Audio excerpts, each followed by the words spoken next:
Again, lows 30 to 35. Partial sun, the risk of a shower or two Wednesday, highs 50 to 55. I'm meteorologist Rob Carolyn. And on this Newsmaker segment, it'll be Alfred Village Police Chief Paul Griffith coming up at 8:30. Assemblywoman Marjorie Burns first welcoming the police chief. Paul Griffith, thank you for joining us. Thank you, Brian. Well, I see on your Facebook page it says the fingerprint station has become the COVID-19 disinfectant center. And you thanked everybody who donated supplies to keep the Alfred Village Police Department virus-free. How's that going? It seems to be going good, Brian. We haven't had too many issues here at our office, and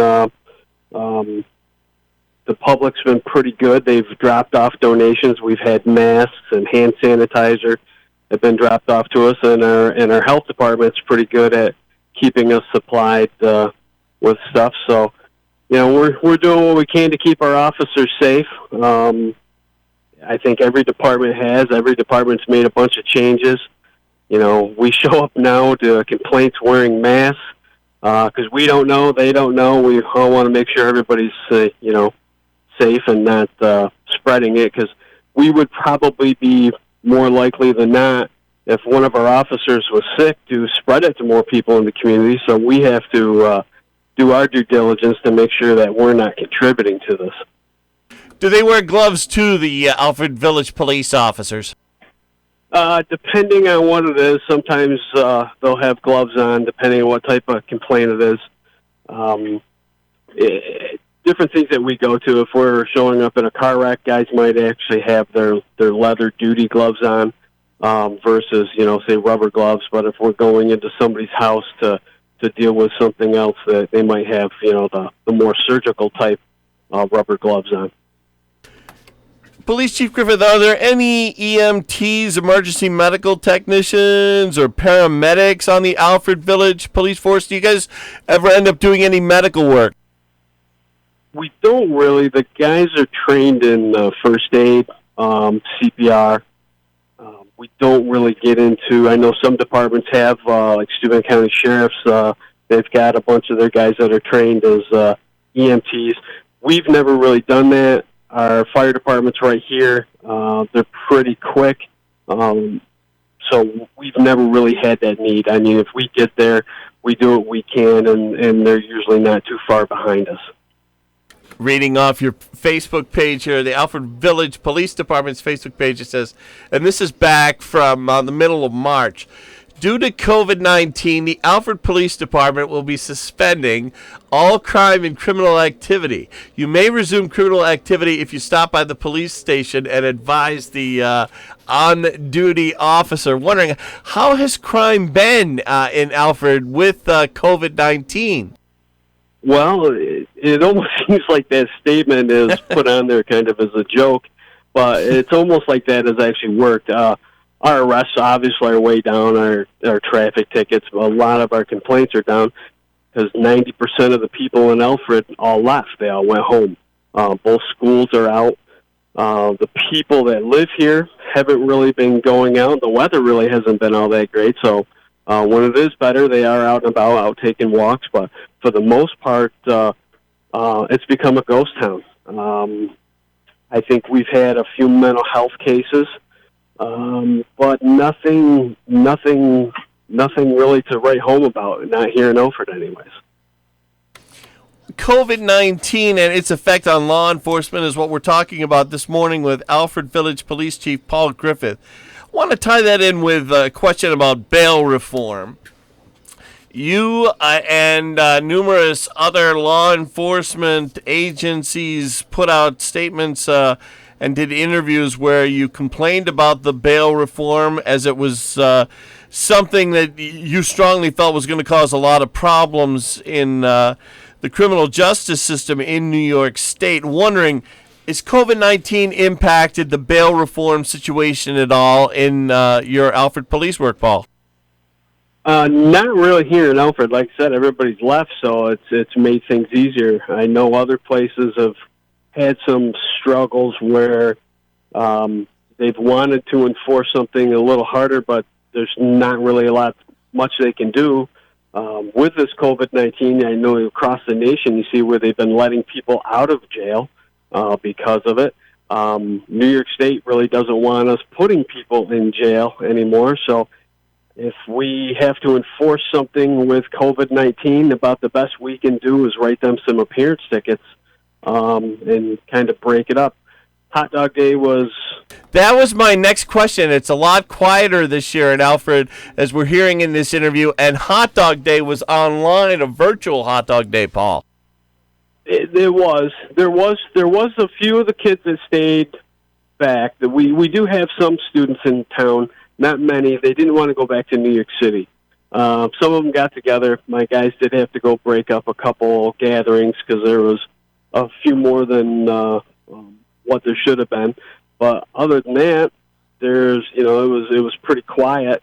And if something did get out of hand on that weekend, with the bail reform, it makes it more difficult for us to remove somebody to get so if somebody is being a danger to us, the community, whoever, it makes it a little bit more difficult for us to put them in a place where they can't be trouble anymore.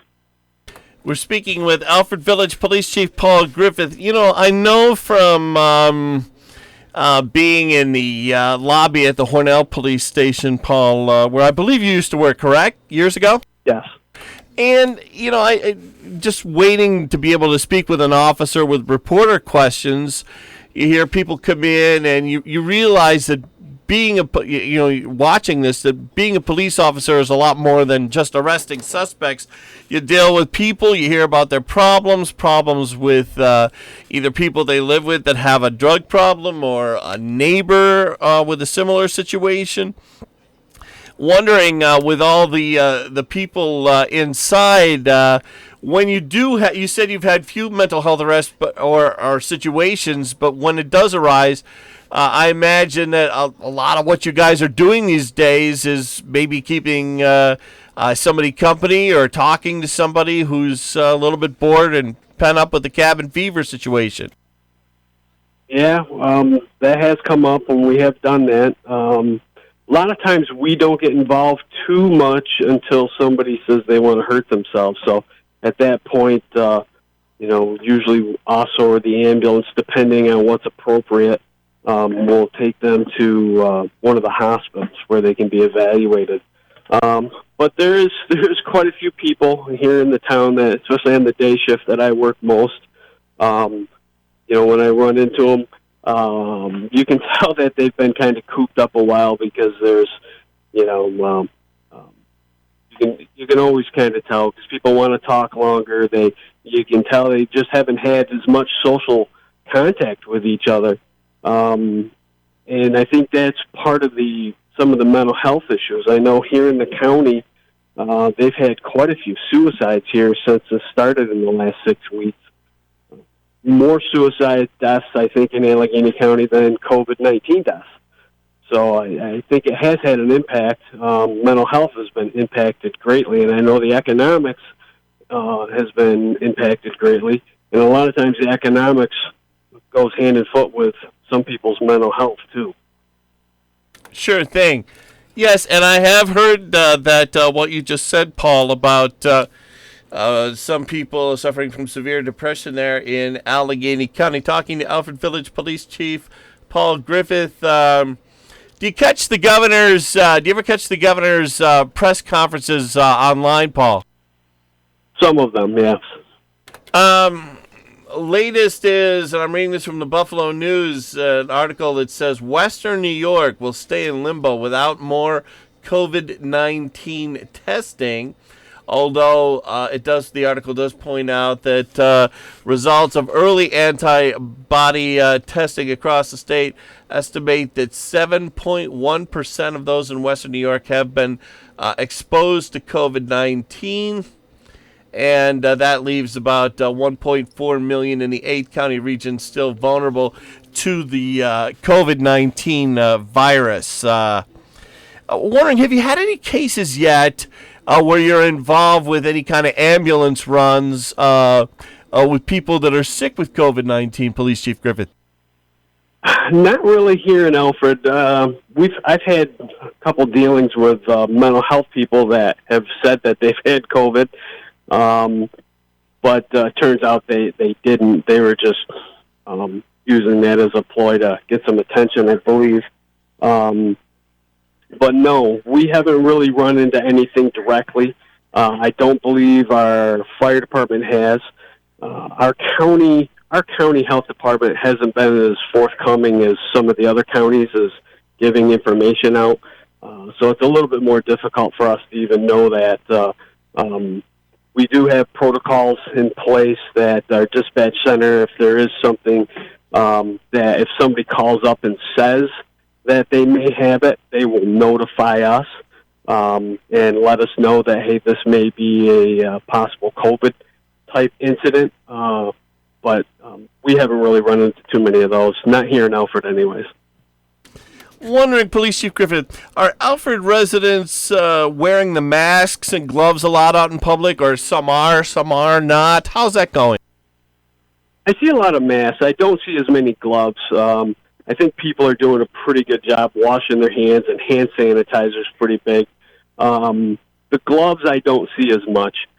But, yeah, everybody's wearing masks. Pretty much you go into a store, it's kind of funny because 6 months ago, if you walked into a store and somebody came in wearing a mask, I think they were going to rob the place. Now somebody walks in without a mask and everybody gets upset with them. Right. It's funny how those things kind of flip-flop. But no, everybody's wearing masks. I know the stores around the area, Hornell, Alfred, everywhere, they're limited in how many people can be in the store at one time.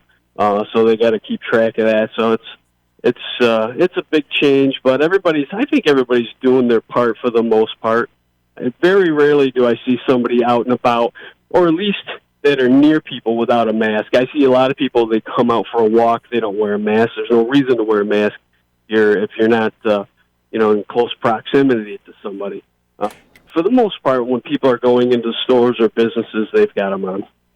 It's funny. I was out at a couple of grocery stores last week and over the weekend, and I seem to be able to recognize people wearing their masks right away. I saw a childhood friend, and I saw someone who from Hartsville who I used to see a lot at Hartsville town meetings, and I was able to recognize both right away. They, for whatever reason, did not recognize me. I suppose that's just, some people have the knack for telling who's behind the mask and some don't. We're talking with Alfred Village Police Chief Paul Griffith. We're going to take a quick break. We'll be back in just a moment. And now a word from the PKA Drake Agency. Are you having financial hardship as a result of the COVID-19 pandemic and are unable to pay premiums that are due? Your insurance company can assist you by suspending cancellation for non-payment and allowing you to pay the premium over a 12-month period. If your premiums are financed, you will be given 60 days to make your payment before a cancellation of the policy is requested by the finance company. This also applies if you are a small business, that is, any business that is resident in this state, is independently owned and operated, and employs 100 or fewer individuals. In order to take advantage of these extensions, the insurer or finance company will need from you a written statement that you are having financial hardship as a result of the COVID-19 pandemic. A recent executive order issued by Governor Andrew Cuomo set forth the details that insurers must abide by in implementing the premium relief that has been mandated for policyholders who are financially impacted by the COVID-19 pandemic. If you have any questions about this premium payment assistance or need help with the process, please do not hesitate to email Lori Drake at this email address, ldrake@pkadrakeagency.com. So, the Alfred Sun was started in 1883 by Frank Crum. Quite frankly, it was a crummy newspaper. Well, when it started, the Allegheny County Democrat newspaper said, quote, The Alfred Sun is as lively as the hind legs of a mule and as sharp as the weapon of a hornet, and that it should shine and kick and sting to the end of time, end quote. And it's still shining, still kicking, and still stinging after all these years. Since 1976, it's been operated by Dave Snyder. Yeah, and it seems to get Snyder every week it's published. It comes out every Thursday. Yep, in Alfred, the Sun comes out once a week. You'll find local news, local opinion, local obituaries, news of the colleges, news about the Alfred Almond community, plus cartoons, puzzles, weather, and sports. Pick up a copy today. The Alfred Sun is on sale now at Walmart, Wegmans, 7-Eleven, Dollar General, and Arkport Surefine. The Alfred Sun. Pick up a copy today. Back with Alfred Village Police Chief Paul Griffith. We were talking during the break. Police Chief Griffith said he had an officer who was on quarantine for a while because of the COVID. Yeah, he was at a place where somebody was known to have it. They didn't know when they were there, and he got notified by Steuben County Department of Health and was on quarantine for 14 days, which puts kind of a strain on our department because we had to fill his shifts for the 2 weeks that he was off. And within those 2 weeks, he never came down with any symptoms, never had any issues. Nobody else in his family did, which was, thankful for that there was no more issues with it. The other thing, too, was he just being around that person. He was quarantined for 14 days, but he was never tested. They don't test you, apparently, unless you have symptoms. Even if you are essential personnel like a police officer. I would have liked to have seen it happen, maybe test them just to make sure, but I guess that's up to the health departments and how they do things. But it was we want to make sure that when this happens, if an officer is in contact with somebody, it is the right thing to do to quarantine him, because if it hit our entire department, you could probably lose almost an entire police department overnight if you infect them, especially in a department like ours where we only have 5 full-time and 10 part-time guys. It wouldn't take very long to dwindle our numbers down. The Alfred Village budget, how did that work out, Paul? Our budget has been impacted throughout the entire village. We rely quite a bit on our water rates and sewer rates, which are, when their students are here, they're, everything, they use a lot more water and sewer. But when they're gone, like in the summertime, we always see that the usage drop. Everything up here is metered. It's metered water. So that's how they drive their water rates and sewer rates. This is like summer started 4 months early, which is a big hit to our village budget. I think the village is, hopefully looking towards the future. They did pass the budget, but I think what they're hoping for is that there's going to be some assistance money coming from either the state or the federal government to help out towns and villages like Alfred that have been impacted that way. We don't really get impacted per se economically when it comes to people losing jobs. I don't believe too many people have lost their jobs in the Alfred area, and we don't get a lot of the sales tax money, but where a lot of ours comes from is from tax money and the sewer and water rates.